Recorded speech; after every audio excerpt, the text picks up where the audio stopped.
All right, you're welcome back. All right, in this point, I want to look at what is called linear regression. This is very important and very powerful when it comes to managing data analysis. Linear regression. We have a simple linear regression and we have multiple linear regression. Simple, otherwise called as single, because it has one-to-one. All right, so what is regression? This is used actually to predict a quantitative outcome variable, which is y, which we call dependent variable, on the basis of one or more predictor variables called S, or otherwise known as independent variable. This is a two-way analysis. We have X dimension and Y dimension. Okay, so we have X axis, Y axis, just a normal graph. So the horizontal one is X axis. It can be one or more. The horizontal vertical one is Y axis, which is called dependent variable, otherwise called the outcome, while the S is called predictors. All right. So that is a under linear regression.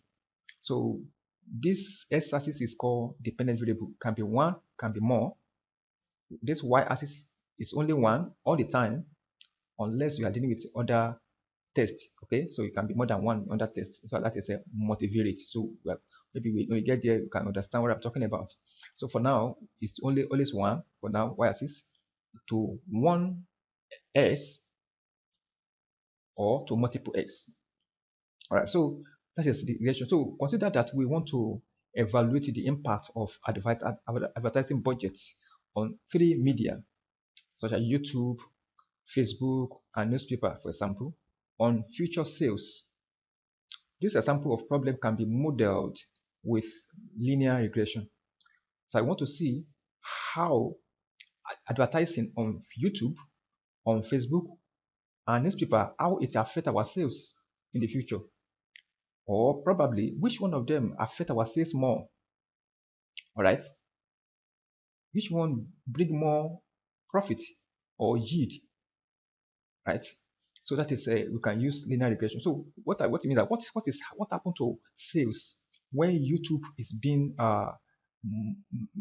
it's being mediated or it's being modified. Or when YouTube advertisement increases, what happened to sales? It says increasing at the same time, or it's dropping, or it's constant. So we can see that using the graph based on the linear regression. All right. Maybe you want to also maybe investigate what happened to uh,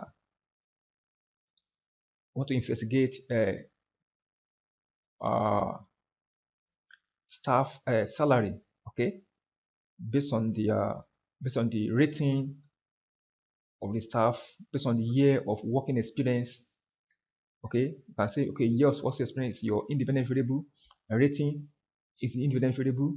All right, and you have the independent variable called salary. So based on the rating of the staff, what happened to the salary? Is there any progressive linear regression? Okay, or is regressive? We want to know, want to check. So these are just examples of how regression is applied or implemented. So and in this case, we want to use a data set called marketing from Datarium library. So this is inbuilt library, so you can just call it. All right, just call this material. This one, I think you need to install this. Okay, you need to install this one. So just run this. I've installed. So in case you have not yet installed, just install it, Datarium, and load it. So our data set is marketing. All right, marketing. So let's see what the marketing is all about. Let's glimpse it. You have marketing, so you can see YouTube, and let's also look at it here. This is inbuilt. You can know more about marketing. Let's look at it. All right. So a data frame containing the impact of three advertising media: YouTube, Facebook, and newspaper on sales. Data are the advertising budget in thousands of dollars along with the sales. So money that's being spent on advertising in thousands of dollars, along with the sales. The advertising experiment has been repeated 200 times. All right, so this is just a frame of 200 rows and 4 columns. All right, okay, so it's just a sample implementation. All right, for linear regression. All right, so let's go back. So let's attach our marketing. Now we understand. So we have YouTube, we have Facebook, we have newspaper. All right, each of them. So and we have our sales. Okay, all of them are numeric variables. So don't forget. But the one we are using to predict is called this one. Okay, that's what I think what we call here the predict the the outcome. This outcome we call dependent. So everything is depending on what sales. Right. Others are called independent variable, which are s-axis. All right, these ones they are all here. We have no categorical variable yet. Also, don't so just understand we are dealing with numeric variable purely. All right, the linear regression deal with numeric variable against numeric variable. Okay, maybe I will have put it there. Two or more numeric variables, right? Two or more. Let me see if I can just add that, right? Two or more.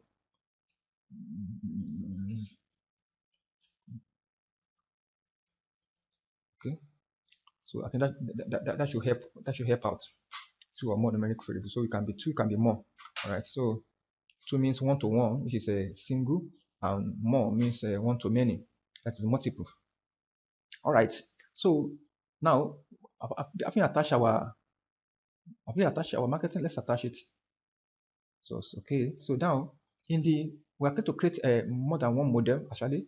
So in the first model, we will build a simple linear model to predict sales units based on the advertising budget spent on YouTube.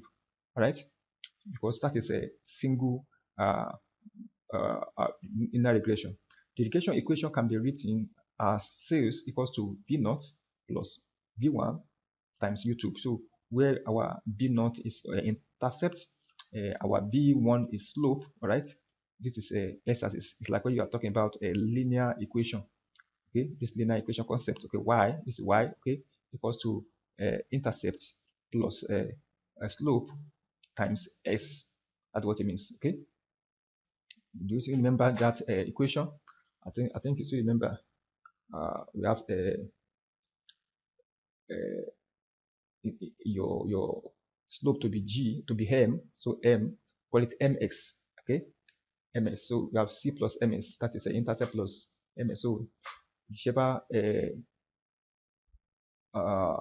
symbol that is used. So mathematically, the beta coefficients b naught and b1 are determined so that the residual sum of square is as minimum as possible. Okay, so that is our so a non-zero beta coefficients means that there is a significant relationship between the predictors and the outcome variable, between the s and y. That's what it means. So in a simple linear regression, we have, let's call it model one. Let's create a model one. The LM means linear model. All right. Now we want to pass in our sales, which is our y-axis. Then we pass in YouTube. We can use Facebook or any other one or newspaper. Okay. So I'm just using YouTube because I think I think you have a little bit higher result. So our data is marketing. Okay. So when you pass this model, we run it like this. It's as simple as that. So we now look at the summary. Okay, so look at it here. We have our estimate here 0.04, and we have our standard error, which is minimum 0.002. Okay, we have our t value 17, and we have our p value very highly significant. All right, so the prediction can be easily made using the R function predict. So if you want to predict, now we can say you can use function predict function. In the following example, we predict sales unit for 2 YouTube advertising budget. That's for prediction now. That's this one. But now this one is significant because YouTube is highly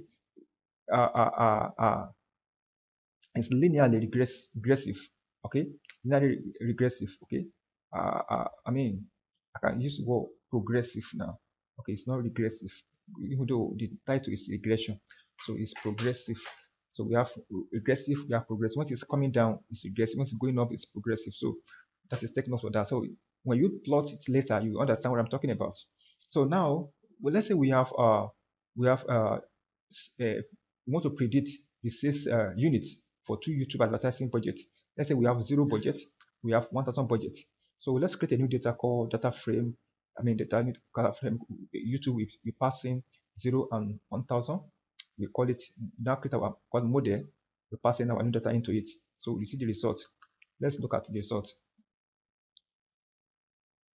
Okay, for 0 YouTube advertising budget, we have 8.439. For 1,000, we have 55 units. So you can see, so this is our sales, okay, based on the advertising budget we incur on each of the advertising media or medium. So now let's draw this plot and see. So just normal GG plot marketing. You have our S axis YouTube and Y axis sales. Always remember Y sales. Okay, you can use a start smooth. All right, so let's run this. Look at it. See here. So this is a plot. You can see it's progressive. Okay, so this is going up like this, right? There's a linear relationship between sales and YouTube. That's what it means. You can change it to maybe, let's say we change it to here to Facebook here. Let's say we have Facebook. All right, so we run the model. Summarize. This is also very significant here. I think they have this one. I think they have 9 points. T 9 point A. 9. Why the error is 0.02? What is error we have here? In the first one, we have error is 0.002.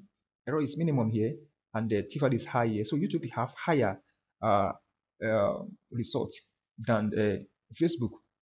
So it means spending more money on YouTube will give us more sales. That's what it means, than spending more money on Facebook.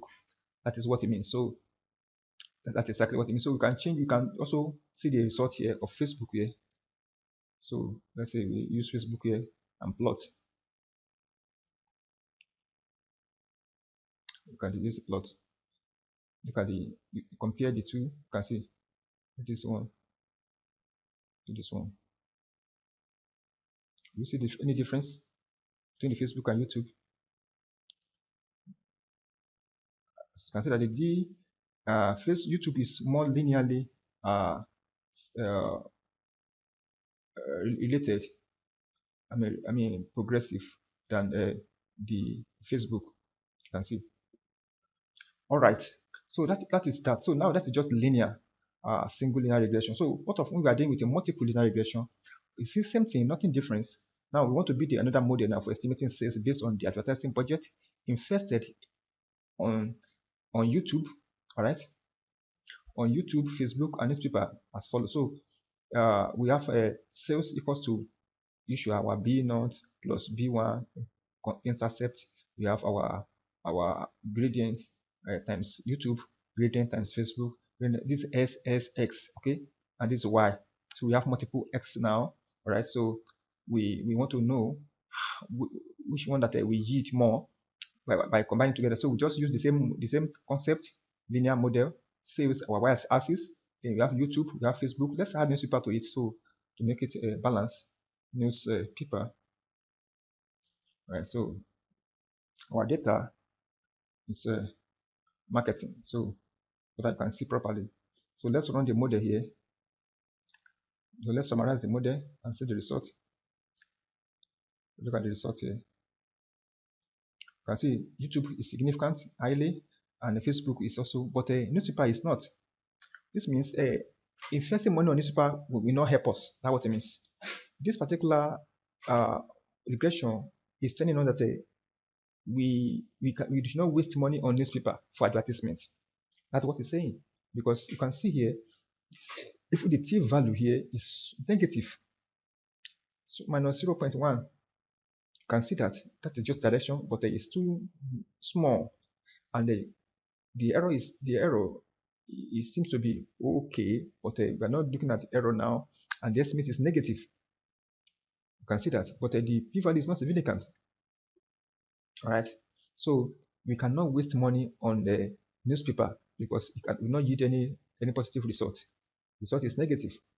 Okay, that's what it means. So that should be very clear. All right. When we look at the residual error, 2.3 analysis degree of freedom, multiple R, adjusted R is this one, and our F statistics is this. So these are just this general p-value we have. All right. So you should understand that this is very simple. Like when you look at it now, finally our model equation can be written as follows. Sales, our y-axis equals to 3.5. This is estimate plus 0.45, which is we have this is intercept now. Okay, intercept that we show you the other than b naught. This is b naught. Okay, b naught intercept plus gradient. Okay, gradient is our this one estimate we have here for each of YouTube, Facebook. So this is intercept. All right, this is the gradient for each of them. Okay, or slope. I call it slope. Okay, that is slope. So times YouTube. Okay, plus 0.18 times Facebook. All right, plus minus 0.001 times newspaper. All right, that is what it means for continuation. All right, so that is our formula. Okay, so we can plot the model as well. Basically, if you can plot the model, say maybe it says go to against YouTube, use our marketing data set, and we can put up line there, but in one straight line. Okay, let's see what I'm talking about. Look at it. All right, just a simple model. All right, but for a YouTube advertising budget equal to 0, we can expect a sale of 3.5 units. Right, that's what it means here. Right, can expect what? 3.5 units. That's what it means, 3.5 units. All right, for a YouTube advertising budget equal to 1,000, we can expect sales of 3.5 plus 0.46 times 1,000. Okay, is equal to 55. So that's what we got in our former result. What we run, if you remember, we got 55. Do you remember when we pass it in here? I'm trying to locate the result again. What we got 55. Okay, this is 55.9. Okay, for 1,000 units. All right, 55.9. So that's average. I mean, it's around 56 approximately. Now, all we have done so far is looking for significant relationship or association between dependent variable and independent variables. Okay, that's what we just did now, which is we have seen apart from the newspaper, which doesn't give us any tangible results. Meanwhile, we can also find if there is any significant interaction between the independent variable that we do, like the one we did before in ANOVA. I think we can do the same thing here.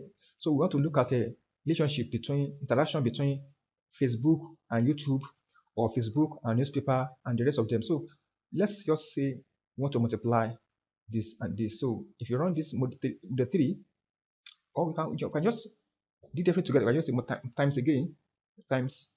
Okay, let's first run this and see the result first. All right, let's run this first. So we want to see the interaction between so this one is significant, but what of interaction between YouTube and Facebook is significant as well. Okay, let's now put a newspaper there and see the result also. Newspaper. Want to see interaction between newspaper and other variable. Okay, so look at it. Okay.